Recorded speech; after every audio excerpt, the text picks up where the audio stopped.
That is the veteran's tomb. At ito po yung isa sa sub 44.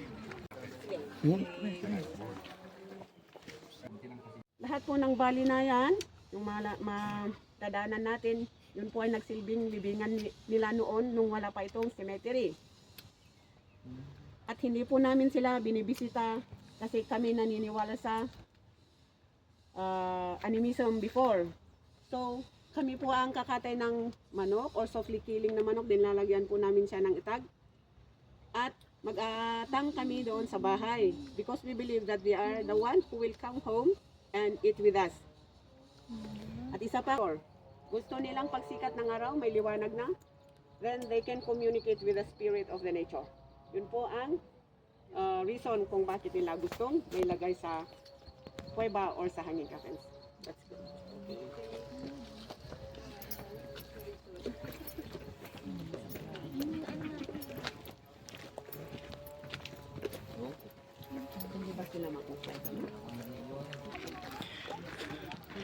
That is the veteran's tomb.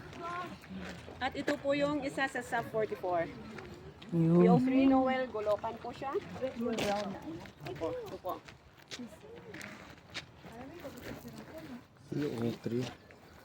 PO3 Noel, Gulokan.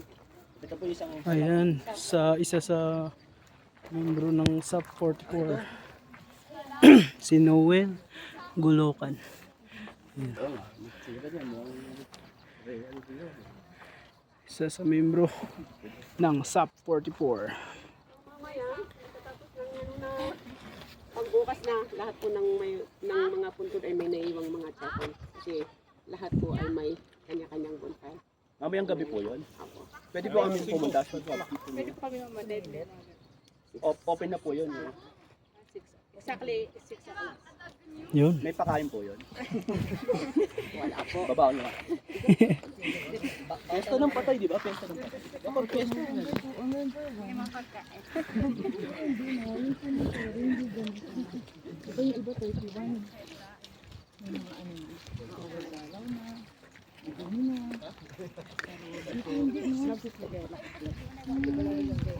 Talagang may oras. Nila noon. From there down, Lumyang Cave.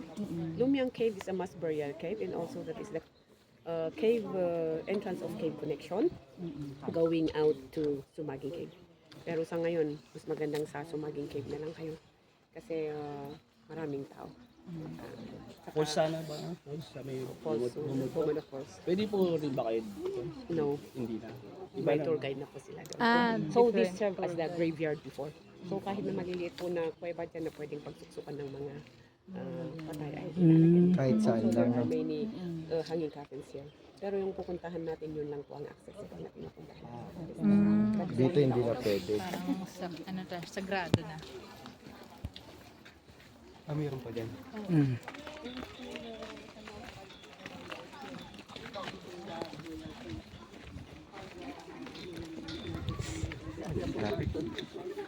Hindi naman tayo magpasok sa mga ganyan.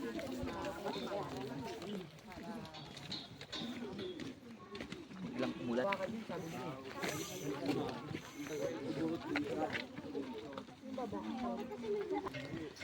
Ah, doon nga oh, ayun oh. Oo nga, tama.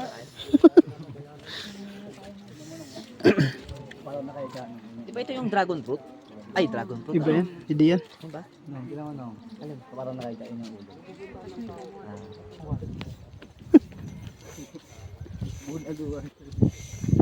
Ayun oh, may umakyat doon oh. Sa lalim doon oh. Ayun oh. This is the viewpoint. So you can see the hanging coffins.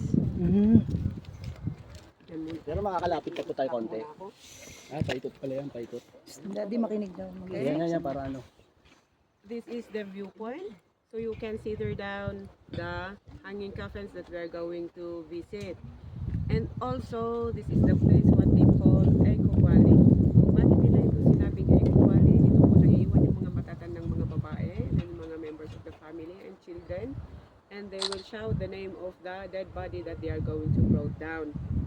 And also, they will make a noise.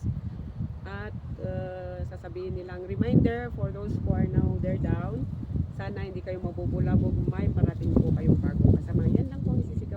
So nag-e-echo kaya nila ito, sinabing Echo Valley. But now that we are not going to brought dead body there down, we are not going to shout. We will minimize our noise. Yes. So let's go down. So sa baba na lang kayo mag-clean. Ayun po yun, oh. Yun, oh. Hanging cafe, no. Picture natin, no? Ayun, oh. Sabi ko rin dapat siya. Hingi, paano ko lang. Always use handrail. Para hindi lahat yung bigat ng katawan niyo po. Oo, side pa side kami. Hindi tayo na orientate na safety kaya nila. Oo.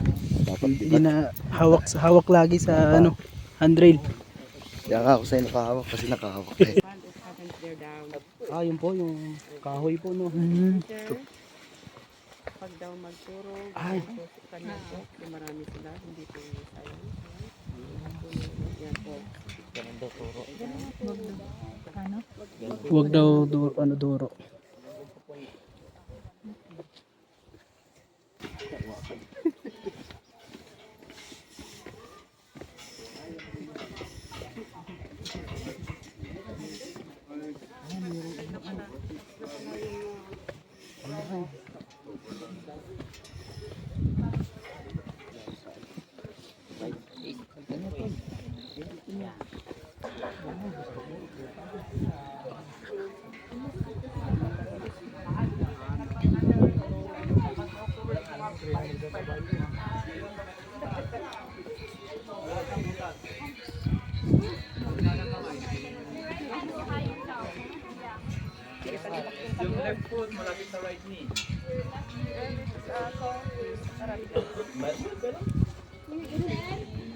Alan, go, push! Tayo, sabay abot sa taas yung kamay. Alan, put your hand up. Yeah. Then,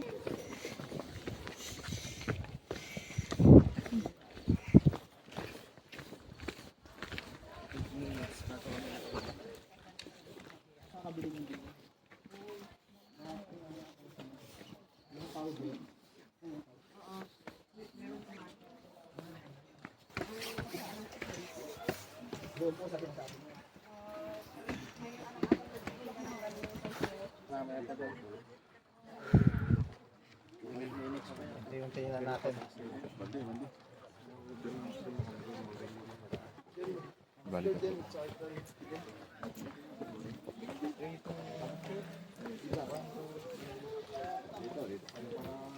Next door kasi dami ang tao.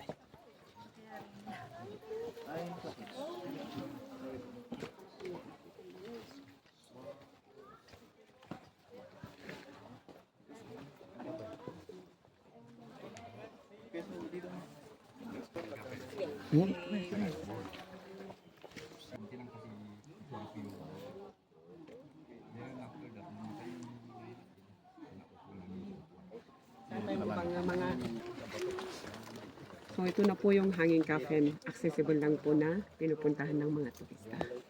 Do you have any question or observation na pwede nyo itanong sa akin? Ilang years na po yan?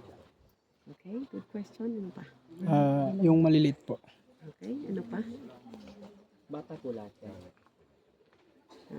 That is also a good question. No more question? Paano nila nahang? Okay. Sige, umpisa na natin.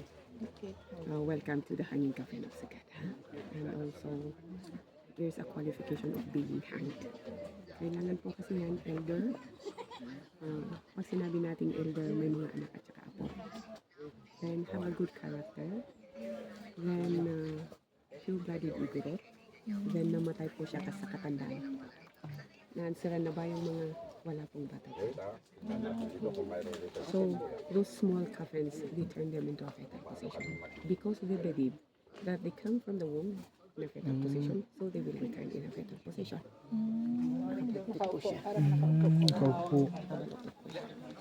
And one thing more, they are the one who decided kung saan sila may ilagay. Bago sila kasi mamamatay, they will tell to the other members of the family na doon ninyo ako dalhin. Siyempre, alam na nilang qualified sila sa hanging coffin, kaya nila gusto na ilagay dyan. Yung sinabi ko kanina, iba-iba po ang libingan ng namatay sa aksidente, namatay sa mga panganganak, namatay sa kung matanda kang wala kang anak. Iba-iba po ang libingan ng mga ganun.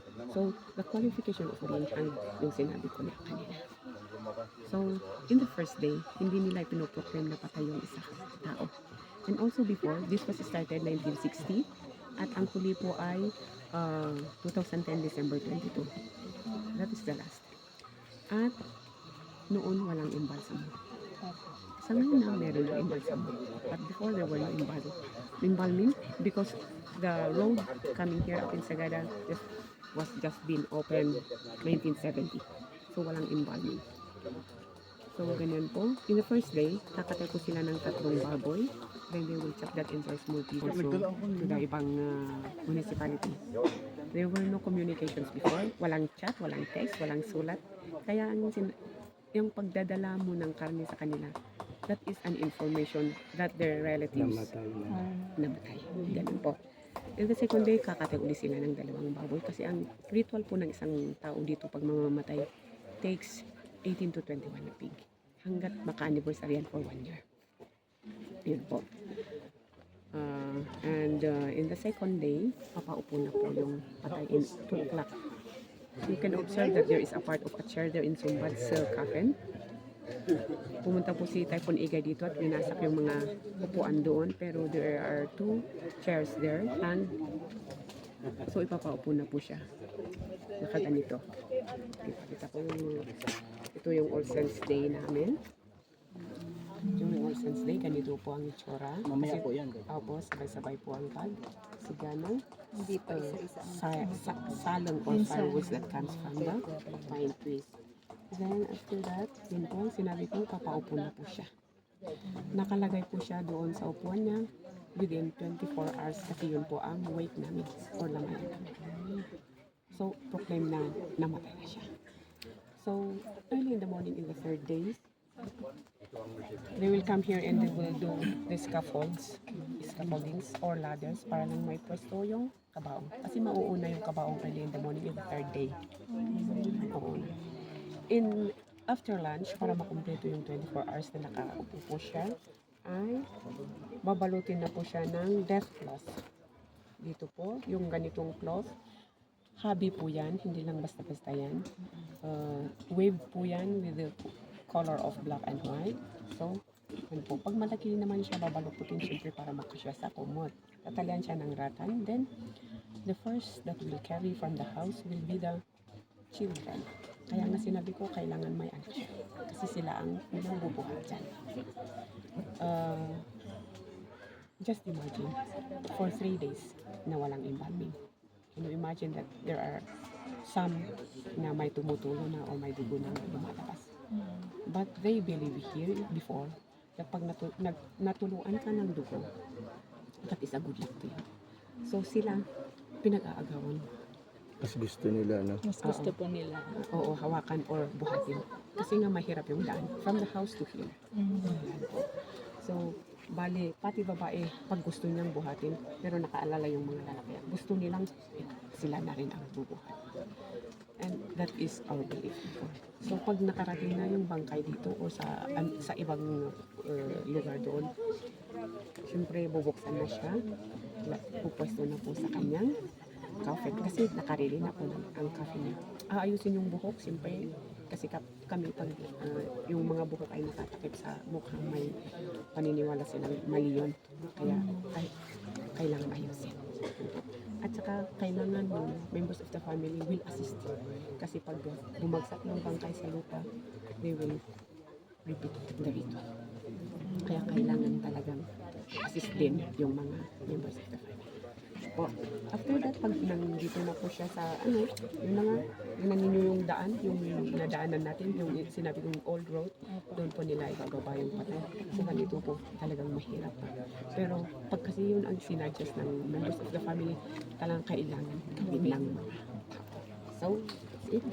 At, pag sa naman kuweba, uunahin din yung coffin.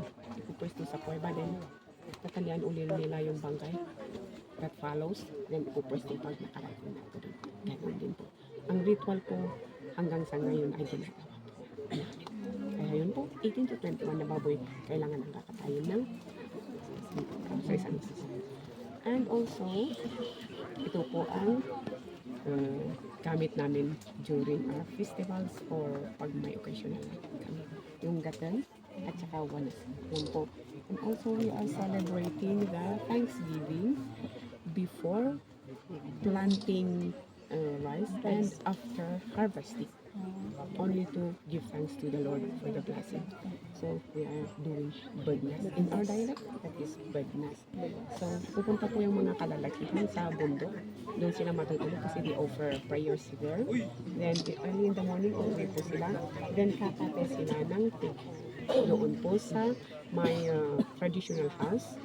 At doon po sila mag-offer uli ng tinatay nilang bakabon. Kakain sila doon, mag-playground sila ng one day, one night. Ganun po ang aming tradition dito sa Sagada. Any more questions? Sagot na po ba lahat yung mga question ninyo? And also the names was been written there. There are traditional names of Igorot. We here in Sagada, we have two names. Dalawang beses po kami nabibigyan. If the umbilical cord will be detached from us when we were babies, the both family members will come together. They will do again a ritual and they will decide if what name they will give to the child. So may pangalan po kami and that comes from the elders' names. Yun po ay pinapasa generation to generation. Hindi yan mawawala. Kaya kahit na may mga relatives kami nandun ibang bansa, dito man sa sulok ng mundo, pag narinigan namin may kapangalan ka, and that is your relative. Kaya hindi po mawawala ang pangalan namin dito. So, no more question. No more. Okay, let's go. Pag pakyat natin, huwag biglang uupo. Pag napagod, laging nakatayo. Kasi po, ang circulation ng dugo baka mag-stop yan, makikilo tayo. Pag napagod, pinto muna, then